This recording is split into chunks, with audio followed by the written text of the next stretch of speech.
Kaya mo yan. Ayan, sa binitawan nga pong salita ni Kalingap Edo dito nga po kay Viancy na tila ba'y pinaghahanda nga po niya itong si Viancy sa mga pwedeng mangyari. So alam naman po natin na kagagaling lamang po ni Edo sa isang love team noon, kaya di po maiiwasan talaga na may mga basher. Pero ang hindi po nila alam na mas marami po ang susuporta kay Viancy. Syempre, hindi po hahayaan ng mga supporters na si Viancy ay lait-laitin, apak-apakan dahil nga wala naman pong kinalaman si Viancy sa mga nangyari at wala naman din po ang kasalanan itong si Kalingap Edo. So kung napapansin nyo, dito nga po ay malaki na po ang pinagbago ng buhay ni Viancy sa tulong nga po ni Kalingap Rab, Dr. Love at ng butihing mga sponsor niya. So binibless po itong si Viancy sa mga supporters.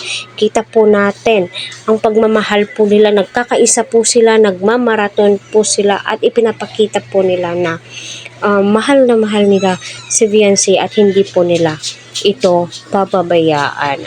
Kaya naway patuloy po natin suportahan sila Kalingap Rab, Kuya Val at ang buong team. Huwag po natin skip ang kanilang mga ads. Kaya mo yan. Okay lang. Kahit anong sabihin mo, wala namang pakil kami. Okay lang yun. Nandito lang kami para sumuporta sa'yo.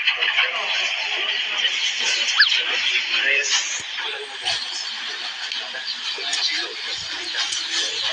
Dito ka naman tumingin. Bagong taon na, bagong taon. Sa'yo? Ano po? Hindi pa po tapos yung sa lalamunan ko. Marami na siguro kinain.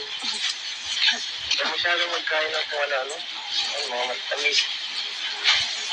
Ilas muna. Diba? So, yun na nga po, andyan lamang daw po sila Kalingap Edo, ng mga kuya po niya. At syempre, ka-love team po niya, na itong si Eds, na handa po siyang tulungan, gabayan sa kanyang mga problema, lalong-lalo na po sa financial.